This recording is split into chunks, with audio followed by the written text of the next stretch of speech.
And let's turn now to the federal response. Well, FEMA Administrator Deanne Criswell is leaving Washington for Florida later today to assess Hurricane Idalia's damage firsthand, and she joins us now. Administrator, welcome back to the NewsHour. You've spoken quite a bit about all the resources that were pre-positioned and standing by for when the storm hit. It has now made landfall, continues to move across the southeast.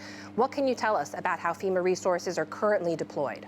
Yeah, I think the biggest thing right now is that we have the resources that are in place to support any life-saving activities that need to happen. You know, unfortunately, there are many people that chose not to evacuate, and I know that our first responders, the really amazing, brave men and women that are out there every day, have been going in to help that. Our resources are there to support if they need to be, and then we are posturing and getting ready to start to do rapid assessments to really understand what the impacts Hurricane Idalia has had on all of the states that it has crossed. We heard bits and pieces of reports from different places exactly about people who did not evacuate. The mayor of Cedar Key, for example, saying there were 100 people there who had planned to stay put. Do you have a bigger assessment? How many people are you talking about who did not evacuate? Yeah, I don't personally have that number. I would defer to the local officials, right? They're the ones that are on the ground and know their communities and know who evacuated and perhaps who stayed behind. Our focus is going to be able to send in any federal resources if needed to help support getting these people to safety now, if they need additional help from what the local first responders and the state teams are already doing. So residents who've lived through this, who may be starting to assess the damage done there, what should they be doing to make sure they are in line for FEMA support? Should they be documenting damage, getting in touch with your office somehow? What's your message to them? Well, my first message is make sure that you're doing it in a way that is safe. There is still a lot of hazards out there, right? We have down power lines, we have water in the streets still, we have a lot of debris that was moved into the area. So the area is still very dangerous. And as individuals go back into their homes, they need to make sure that they're protecting themselves and they're staying out of harm's way. Then the next thing to do is contact your insurance company, right? The first step, make sure you make that phone call to see what is covered and what's not covered.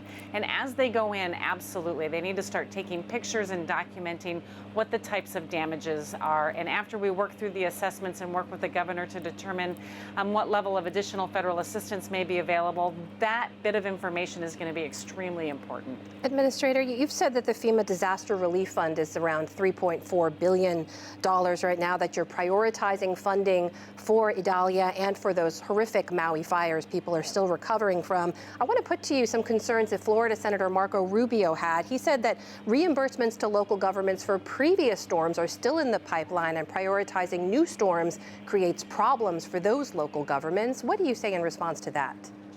Yeah, our focus and our priority is to make sure that we can always support life-saving missions, right? That is what we are prioritizing the remaining balance of the Disaster Relief Fund for, so we can have enough funding to send these search and rescue teams out there, or power generation out there after a storm, and ensure that those that are in harm's way don't have increased damage. That's my priority. The work itself in these other communities, this longer-term recovery work, it doesn't stop, but it will delay the payments into the next fiscal year if it's not a life-saving activity that's needed right now. What about in terms of staff? The New York Times reported this morning that just 19% of FEMA staff is available at the moment, compared to 31% this day last year. Do you have the team that you need to meet the response right now? Yeah, we certainly are responding to a wide number of events across the country, and the percentage of the staff that is referenced is related to our disaster workforce. But we also have all of our steady state employees that we will tap into and we can mobilize in to support our efforts. And we also have what we call the DHS surge capacity, where the Secretary has given us the ability to use volunteers from all of the different departments or agencies across the department, have them come in and support us. And I think that last roster is somewhere over 6,000 people from across the department are signed up to support our efforts if we need them. And so we have these layers in place as we continue to respond to multiple events. FEMA Administrator Deanne Criswell, thank you so much for joining us. Safe travels to Florida, and please come back soon. Thank you, Amna. Stay safe.